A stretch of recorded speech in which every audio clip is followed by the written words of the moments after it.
ሰላም ጤና ይስጥልን የተከበራችሁና የተወደዳችሁ በዓለም ዙሪያ የምትገኙ የጣና ቴሌቪዥን ቤተሰቦች እንደምን ዋላችሁ? በያላችሁበት የምድር ዳርቻ ሁሉ አክብሮታዊ ሰላምታችን ይድረሳችሁ በማለት የሚያዝያ 10 ቀን 2018 ዓ.ም የጣና ቴሌቪዥን የዕለቱን ዜናችንን ይዘንላችሁ ቀርበናል። እስከ መጨረሻው አብራችሁን ቆዩ በማለት የዕለቱን ዜናዎቻችንን ዋና ዋናዎቹን አስቀድመን እናስደምጣችኋለን። የአማራ ፋኖ ወታደራዊ ተጋድሎ በየግንባሮቹ ተጠናክሮ ሲቀጥል በለሳ ላይ ፋኖ ድል ሲቀዳጅ በስማዳም ሌላ ታሪክ ተሰርቷል። የስማዳውና የበለሳው ፋኖ ተጋድሎ ምን ይመስላል የሚለውን በቀዳሚነት የምናስደምጣችሁ መረጃችን ነው። ጎጃም ላይ ለከበባ የገባው የብልጽግናው ሰራዊት ምረት በማያውቁት የፋኖ ታጋዮች ከባድ ኪሳራ አድርሰውበታል። በሁለት ግንባሮች ከፍተኛ ኪሳራ ያደረሱት የአጼ ቴዎድሮስ ሰራዊት የተጋድሎ መረጃ በዝርዝር ይደመጣል። የብልጽግናው ሰራዊት በየቀኑ መፍረሱን ሲቀጥል ፋኖን የተቀላቀለው የሰራዊቱ አባል ውጊያ በቃኝ ወደ ቤቴ ሸኙኝ ሲል ለፋኖ ጥያቄ አቅርቧል። ፋኖም የፈለገውን እንደሚያደርግለት ቃል ገብቶለታል። ልዩ መረጃችን ነው፣ ተሰሙታላችሁ። በሙዚቃ ስም ምርጫ ማወክ አይቻልም ሲል ብልጽግናው የስር ዘመቻ የከፈተ ሲሆን የአዲስ አበባ ከተማ ህዝብ በበኩሉ የምንበላውን የከለከለንና በድህነት ላይ የጣለን ስርዓት ጭራሽ የምንሰማውን ሙዚቃም እሱ ሊመርጥልን ይፈልጋል። በዚህ ደረጃ ስርዓታዊ ውድቀት አይተን አናውቅም በማለት ምላሽ ሰጥተዋል። የአዲስ አበባ ጉዳይ ምን ይመስላል? በወለጋስ የተፈጠረው ምንድነው? በሰዓቱ ዜናችን ዝርዝሩ ተሰናድቷል፣ ይቀርብላችኋል። ኢትዮጵያን 3 አደገኛ ሁኔታዎች ተጋርጠውባታል። እነዚህን 3 አደገኛ ፈተናዎች ለማለፍ የምትችለው ደግሞ በአንድ መንገድ ብቻ ሲሆን እሱም ፋኖ አሁናዊ ጉዞውን አርሞ መምጣት ከቻለ ብቻ ነው። በኢትዮጵያ ላይ የተጋረጡ 3ቱ ፈተናዎች ምንድናቸው? ፋኖስ እንዲያርመው የሚፈለገው የትኛውን ድክመቱን ነው? ፋኖ ችግሮቹን አርሞ ቢመጣ 3ቱን የኢትዮጵያ ፈተናዎች መሸከም ይችላል? ልዩ ትንታኔ የተሰናዳበት መረጃችን ነው። ሰዓቱ ሲደርስ ሙሉን ተሰሙታላችሁ። እነዚህንና ሌሎች የተመረጡ መረጃዎችን አሰባስበን ያሰናዳን የዕለቱ ዜናችን ከዚህ ሰዓት ጀምሮ ወደ እናንተ መቅረብ ጀምሯል። በድጋሚ እስከ መጨረሻው አብራችሁን ቆዩ በማለት በቀጥታ ወደ ዝርዝር ዘገባው እናልፋለን።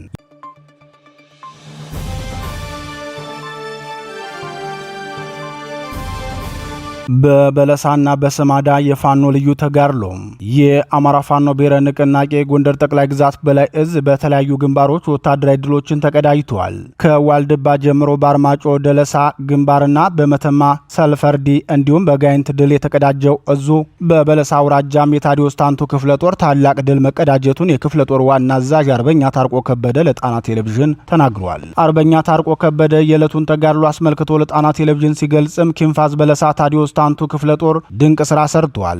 ከቀኑ 10 ሰዓት እስከ ምሽቱ 1 ሰዓት ባለው ጊዜ በአርባያ ከተማ ተነስቶ ኮዛ ወደሚባል ቀበሌ አቅንቶ የነበረ የጠላት ብልጽግና ሰራዊት ኮዛ አካባቢ በሚገኙ ውስን የጎንደር የበጋሻው ክፍለ ጦር ሻለቃ አባላት ከባድ ምት መተውታል። ከጎንደር የበጋሻው ክፍለ ጦር ምት ተርፎ የተመለሰውን ደግሞ ኪንፋዝ በለሳ ታዲዮስ ታንቱ ክፍለ ጦር አይሰግ ከሚባል ቦታ ላይ በደፈጣ ቆረጣ ከፍተኛ ኪሳራ ያደረሰበትን ምት መተውታል ሲል ተናግሯል። አርበኛ ታርቆ ከበደ አክሎም የጠላት ሰራዊት በሁለቱ ክፍለ ጦሮች ትብብር የደረሰበት ብርቱ ምት አስደንብሮት ተበትኗል።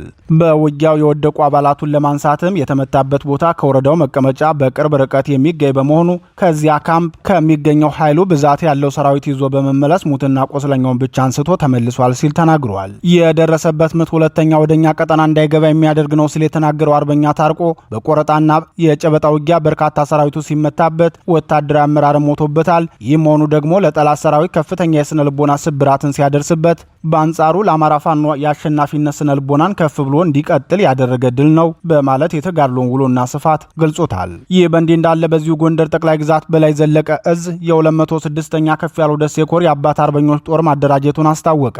የአማራ ፋኖ ብሔራዊ ንቅናቄ ጎንደር ጠቅላይ ግዛት በላይ እዝ 206ኛ ከፍ ያለው ደሴ ኮር ጄኔራል ኃይሌ ዘውባንተ ክፍለ ጦር በሚንቀሳቀስበት ቀጠና በክፍለ ጦር ምክትል ወታደራዊ አዛዥ አርበኛ ሻምበል ማርዬ አስራትና በክፍለ ጦሩ ህዝባዊ አስተዳደር ኃላፊ አርበኛ ዋሴ ታደሰ ጋር ውይይትና ምክክር በማድረግ የአባት አርበኞችን ጦር አደራጅቷል። የ206ኛ ከፍ ያለው ደሴ ኮር ህዝብ ግንኙነት ኃላፊ አርበኛ ጋሻው ግዛት የአባት አርበኞችን ጦር መደራጀት አስመልክቶ ለጣና ቴሌቪዥን በላከው መረጃ እንደገለጸው ስርዓቱ ከምንጊዜውም በላይ በአማራ ህዝብ ላይ እያደረሰ ያለውን የሰብአዊ ጉዳት ህልቆ መሳፍርት የሌለው በደልና ግፍ እየፈጸመ በመሆኑ ራስን በማደራጀትና መሰልጠን ተገቢ መሆኑን በመረዳት በስማዳ ወረዳ ጎች ሜዳ ቀበሌ አባት አርበኞችን አደራጅቶ ትግሉን ተቀላቅሏል። በዚህ መሰረት ግራዝማች ለውጤ፣ ግራዝማች ይሁኔ፣ ግራዝማች አወቀና ግራዝማች መብራቱ በሚል የሻምበል አደረጃጀት መድቦ አደራጅቷል ብሏል። አዲስ የተደራጀው የአባት አርበኞች ጦር መታሰቢያነቱ በጄኔራል ኃይሌ ዘውባንተ ክፍለ ጦር ስር ሲታገል ለአማራ ህዝብ ህልውና ሲል በክብር በተሰዋው አርበኛ ግዛቸው ምትኩ ሬጅመንት ተብሎ የተሰየመ ሲሆን ሬጅመንቱም ለየትኛውም ወታደራዊ ግዳጅ ዝግጁ በማድረግ በቀጠናው ህግ የማስከበር ስራ የሚሰራ ሆኖ ተልኮ ተሰጥቶት መደራጀቱን የህዝብ ግንኙነት ኃላፊው አርበኛ ጋሻው ግዛት ገልጿል።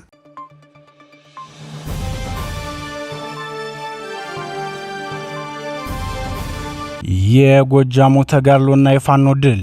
የአማራ ፋኖ ብሔራዊ ንቅናቄ አጼ ቴዎድሮስ ህዝብ በሌሊት ለከበባ በወጣ የብልጽግናው ሰራዊት 6ኛ እዝ ኃይል ላይ በፈጸመው ፈጣን ማጥቃት ከፍተኛ ወታደራዊ ኪሳራ ማድረሱ ተገለጸ።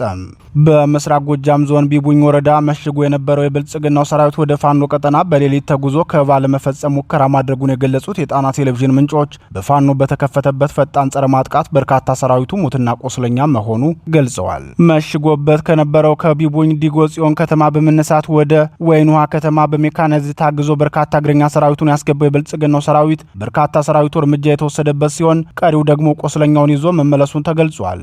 ውጊያው ንጋት አካባቢ ጀምሮ እስከ ረፋድ ድረስ መካሄዱን የገለጹት የወይንውሃ ከተማ ነዋሪዎች የብልጽግናው ሰራዊት በከፈተው በከባድ መሳሪያ የታገዘ ተኩስ በንጹሃን ሀብት ንብረት ላይ ጉዳት መድረሱንም ጨምረው ገልጸዋል። ከዲጎ ጽዮን በመነሳት ወደ ቀጠናው የገባው የብልጽግናው ሰራዊት በውጊያው በፋኖ የበላይነት ሲወሰድበት የከባድ መሳሪያዎችን በመሃል ከተማ ጭምር እየተኮሰ ወደ ኋላ ማፈግፈጉን የገለጹት ምንጮቻችን ይህን ተከትሎ ንጹሃንም በጅምላ ከመገደል ለመታደግ ፋኖ ከተማዋን ለቆ መውጣቱንና ወታደራዊ ገዥ ቦታዎች መያዙን አስታውቀዋል። የፋኖን መውጣት ተከትሎ ወደ ወይንውሃ ከተማ ተመልሶ የገባው የብልጽግናው ሰራዊት ቤት ለቤት እየዞረ በርካታ ወጣቶችን እያሰረና እየደበደበ መሆኑን የከተማዋ ነዋሪዎች ለጣና ቴሌቪዥን ገልጸዋል።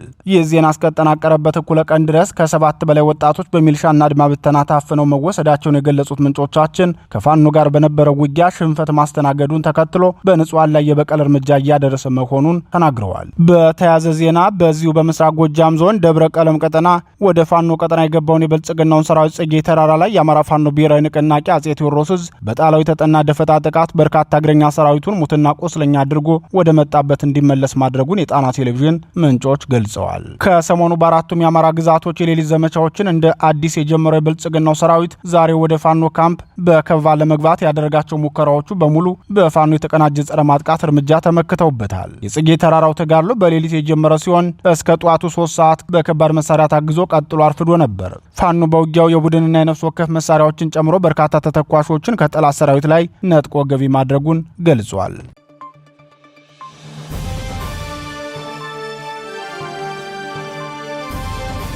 ጥይት የላቸውም ብለው ነበር የላኩን ወታደሩ።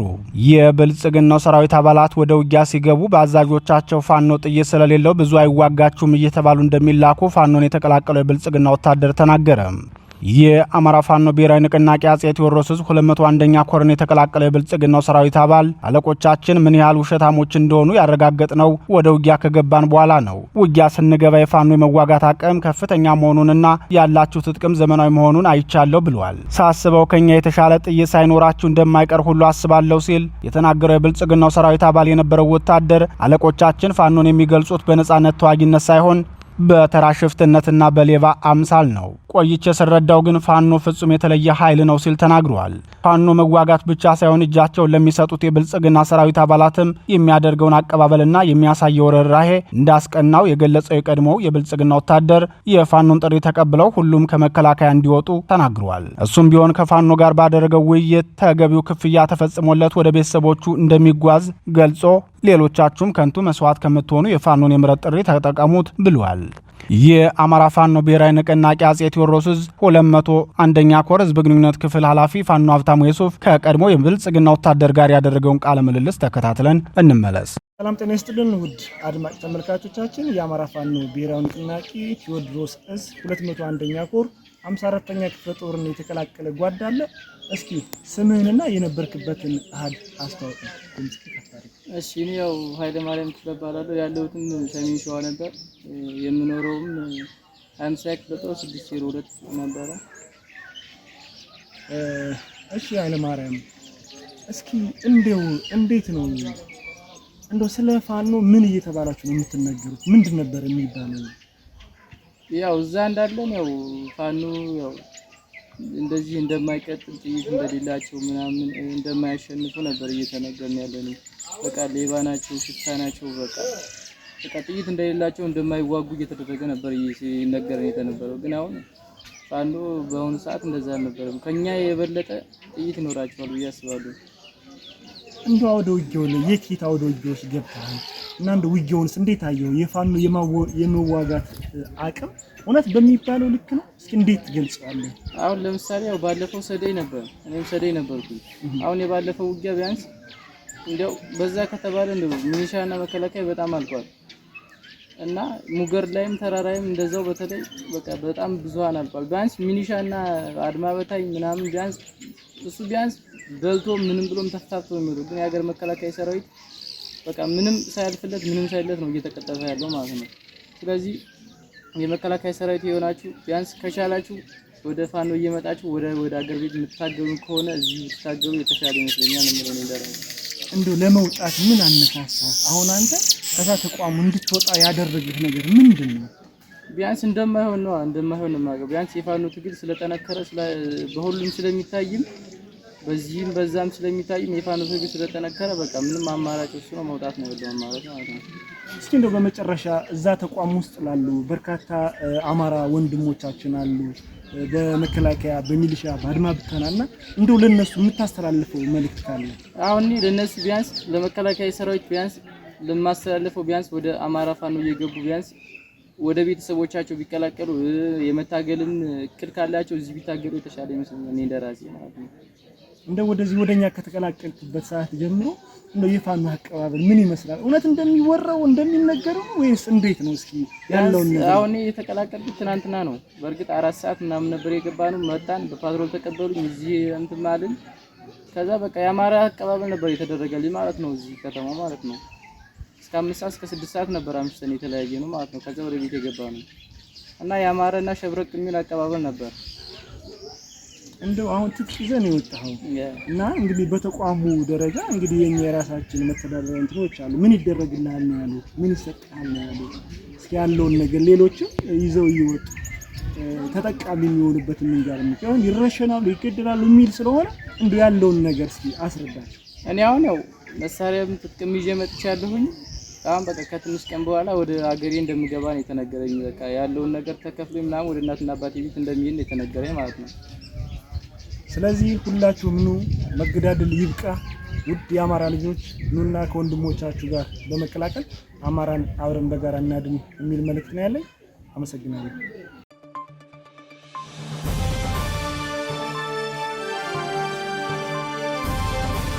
በሙዚቃ ስም ምርጫ ማወክ አይቻልም። ብልጽግና የድምፃዊ ቴዎድሮስ ካሳሁን 6ኛ አልበም ለህዝብ መቅረቡን ተከትሎ የኦህዴድ ብልጽግና የጸጥታ መዋቅሩንና የደህንነት ክንፉ ስራ በዝቶበታል። በየሰፈሩ እየዞረ ምግብ ቤቶችን፣ ካፌዎችን፣ መዝናኛ ቦታዎችንና የግለሰቦችን መኖሪያ ቤት ጭምር የቴዲን ዘፈን ሲሰሙና ሲያሰሙ ያገኛቸውን ሁሉ እያፈሰ ነው። ታክሲ ውስጥ ሳይቀር የምንሰማውን ዘፈን እየጠየቁን ነው ሲሉ የደህንነት መስሪያ ቤቱ ሰራተኞች የሰጣቸውን ተልዕኮ ህዝብን መውጫ መግቢያ መንሳት መሆኑን የገለጹት የአዲስ አበባ ነዋሪዎች እስከዛሬ ማለዳ ድረስ 135 ወጣቶች የቴዲን ዘፈን ሲሰሙ ተገኝተው ታፍነው ተወስደዋል ብለዋል። በዚህ ድርጊቱ ወቀሳ የቀረበበት የብልጽግናው ፖሊስ በበኩሉ በሙዚቃ ስም የግንቦቱን ምርጫ ለመረበሽ የታሰበ አደገኛ እንቅስቃሴ ነው፣ በዘፈን ስም ምርጫን መረበሽ ስለማይቻል እስሩ ይቀጥላል ብለዋል። የአዲስ አበባ ነዋሪዎች በዚህ ጉዳይ በሰጡት አስተያየት የምበላውን የከለከለና በድህነት ላይ የጣለን ስርዓት ጭራሽ የምንሰማውን ሙዚቃም እሱ ሊመርጥልን ይፈልጋል፣ በዚህ ደረጃ ስርዓታዊ ውድቀት አይተን አናውቅም ሲሉ ተናግረዋል። አስተያየት ሰጪዎች አክለውም በአዲስ አበባ ወጣቶችን እያፈሰ ያለው የትኛው ኃይል እንደሆነ ማለትም የአዲስ አበባ ፖሊስ፣ የኦሮሚያ ፖሊስ፣ የፌዴራል ፖሊስ፣ የኦሮሚያ ክልል የተለያዩ የጸጥታ መዋቅር አባላት ይሁኑ ወይም መከላከያ ማወቅ አልቻልንም። ሲጀመር ምርጫን ለማካሄድ የሚያስችል መንግስታዊ ቁመናና የተጠናከረ የጸጥታ መዋቅር አለኝ። ዓለም አቀፍ ስብሰባዎችን በብቃት ማካሄድ እችላለሁና የአደባባይ በዓላት ያለምንም እንከን ተካሂደው ተጠናቀዋል ብሎ የነገረን መንግስት አንድ ዘፋኝ ዘፈን ስላወጣና ህዝብ በሞባይሉ ስለሰማው የሚረበሽ ምርጫ ይኖራል ብሎ ካሰበ ከመጀመሪያውም መንግስት አልነበረም በማለት ትዝብታቸውንና ቁጣቸውን ገልጸዋል። የብልጽግናው ስርዓት ከዚህ በፊትም የድምፃዊ ዳኘዋልን ወንድ ልጅ ቆረጠ የሚለውን ዘፈን ሲሰሙ አገኟቸው ያላቸውን አዲስ አበባ ወጣቶች በኃይል አፍኖ ወዳልታወቀ ቦታ ወስዶ ማሰቃየቱ ይታወሳል። በአዲስ አበባ የሚገኙ የተለያዩ የበዓል ምሽት ቤቶችም በመዝጋትና የበዓል ምሽት ቤት ባለቤቶቹንም ለቀናትና ለሳምንታት በማሰር የጥላቻ መጠኑን ማሳየቱ አይዘነጋም። የድምፃዊ ቴዎድሮስ ካሳሁን ቴዲ አፍሮ ኢትዮሪካ ዘፈን ሲወጣም ይህንን ነውሩን ሊፈጽም እንደሚችል አስቀድሞም የሚታወቅ ሲሆን እንደተገመተውም ነውሩን በግልጽ ተግብሮታል። በሌላ ዜና ግንቦት ላይ ምርጫ አካሄዳለሁ ብሎ እየተዘጋጀ የሚገኘው የብልጽግናው መንግስት በወለጋ ጠቅላይ ግዛት የድሮን ጥቃት ፈጽሞ ንጹሐንን መግደሉን የአካባቢው ነዋሪዎች ተናገሩ። በትናንትናው ዕለት ምስራቅ ወለጋ ዞን ኪረሙ ወረዳ ልዩ ስሙ ሰጌ የተባለ ቦታ ላይ የብልጽግናው አየር ኃይል ባደረሰው የድሮን ጥቃት 2 ንጹሐን ሲገደሉ 2ቱ ደግሞ ለከፍተኛ ጉዳት መዳረጋቸውን የአካባቢው ነዋሪዎች ጨምረው ገልጸዋል። በምስራቅ ወለጋ ዞን ኪረሙ ወረዳ ላይ የፈጸመው የድሮን ድብደባ በቂ ሆኖ ያላገኘው የብልጽግናው ሰራዊት በዚሁ ምስራቅ ወለጋ ዞን ጊዳ አያናና ኪራሙ ወረዳዎች የተጠናከረ የድሮን ቅኝት ማድረጉን ምንጮች ተናግረዋል።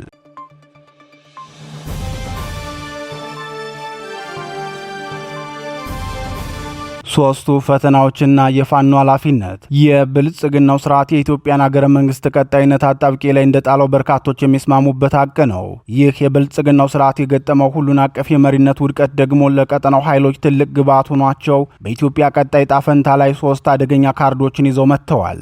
እነዚህ አደገኛ ካርዶች ደግሞ በተለየ መልኩ በአማራ ህዝብ የሉና ትግል ላይ የሚኖራቸው አፍራሽ ሚና ከፍተኛ መሆኑ ከጅማሯቸውና ከግባቸው መዳረሻ እቅዳቸው ላይ መረዳት ይቻላል።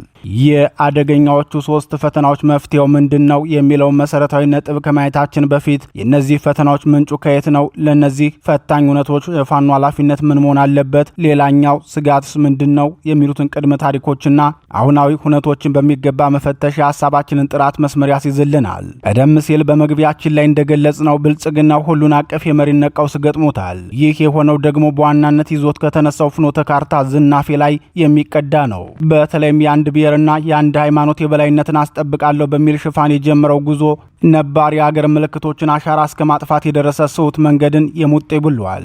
የፓርቲው ሊቀመንበር የአእምሮ ጤነኝነት ለጥያቄ መቅረቡ እንደተጠበቀ ሆኖ የብቃት ማነስና የውጭ እጆች ተጽዕኖ መብዛትም ሌላው የዚህ ችግር ዋነኛዎቹ ምክንያቶች መሆናቸውን የሚታወቁና አየሞቃቸው ስጦ ናቸው። በዚህም የተነሳ የሚከተሉ 3 ፈታኝ እውነቶች ፊት ለፊት ተደቅነውብናል። የህወሓት ነባር የፖለቲካ አልፋና ኦሜጋው ከደደቢት አለመውጣቱና አሁንም ያንን ለማስጠበቅ የሚሄድበት መንገድ ከሶማሌላንድ አገርነት እውቅና ለማግኘት በእስራኤል በኩል ነገሮች መስተካከላቸው የህወሓት ጉዳይ በአረብ ሊግ አጀንዳ ሆኖ እንዲቀርብ ከግብጽ ተነስቷል። የእስራኤል ለሶማሌላንድ የአገርነት እውቅና መስጠት፣ የእስራኤል አቻ ኃይሎችም የሶማሌላንድን አምሳያ ፍለጋ ወደ ኢትዮጵያ ሲመለከቱ ያገኙት የትግራይ ክልልን ነው። ይህ ጉዳይ በአረብ ሊግ ስብሰባ ሳይቀር አጀንዳ እስከመሆን የደረሰበትን ክስተት ዲፕሎማቲክ ምንጮች ይናገራሉ። ይህ አንዱ የችግሩ ጅማሮ እንደሆነ እያሰብን ወደ ሌሎቹ እናምራ።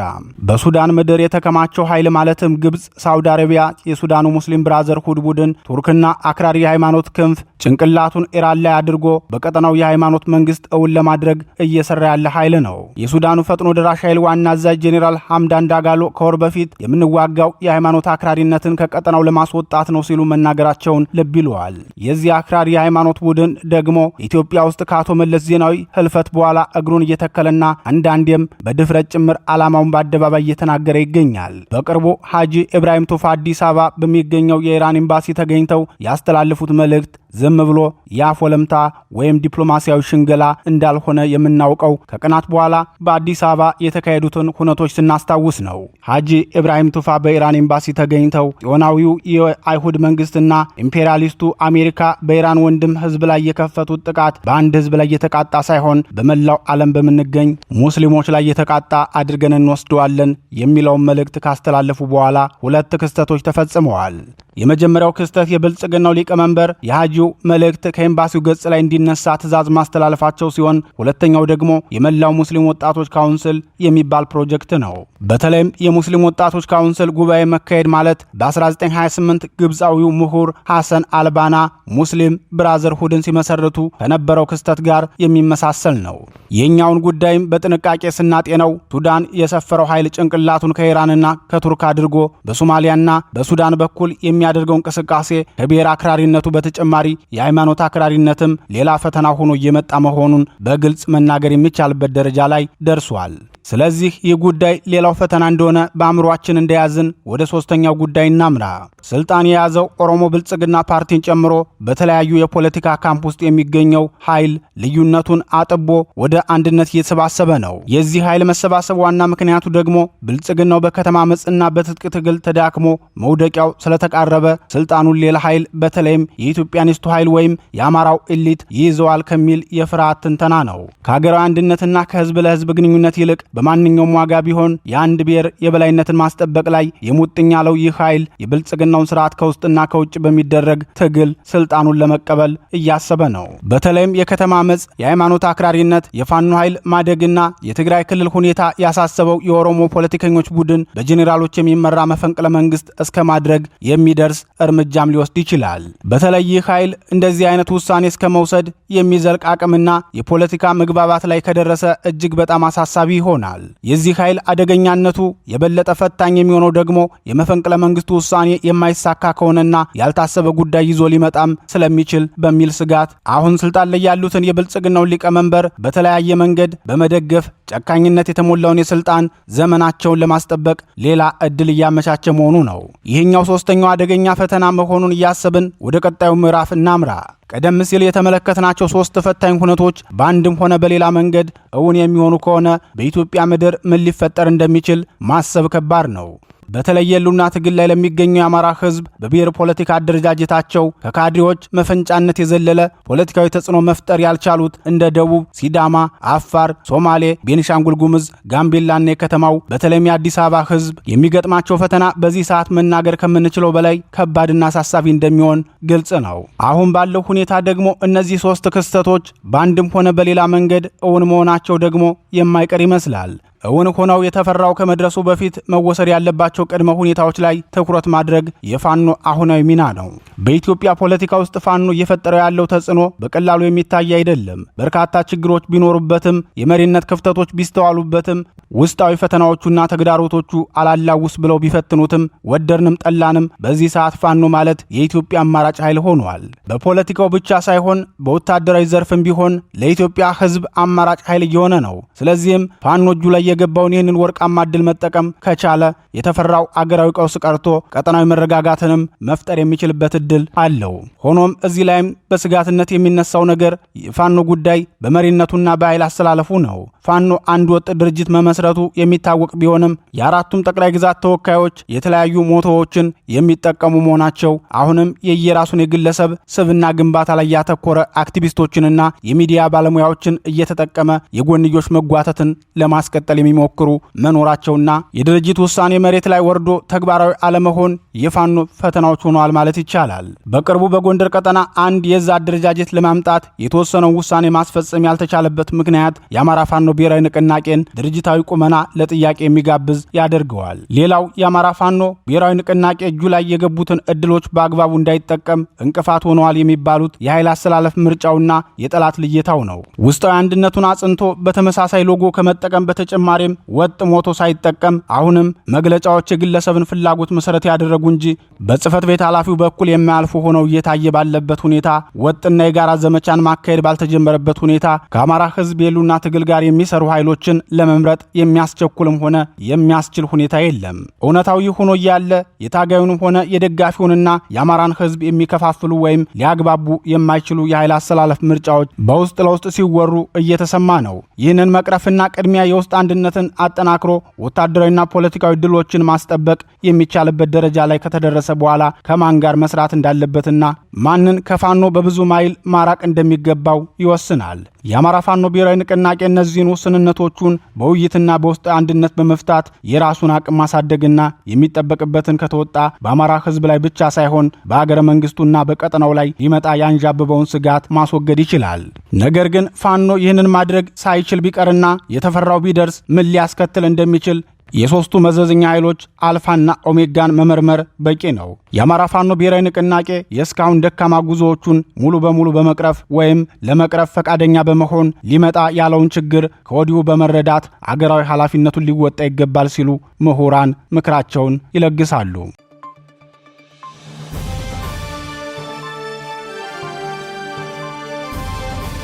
የተወደዳችሁና የተከበራችሁ የጣና ቴሌቪዥን አድማጭ ተመልካቾቻችን የሰዓቱ ዜናችን የተከታተላችሁትን ይመስል ነበር። ምርጫችሁ አድርጋችሁ ስለምትከታተሉን ከልብ እናመሰግናለን። ተሰናበትናችሁ። ጤና ይስጥልን።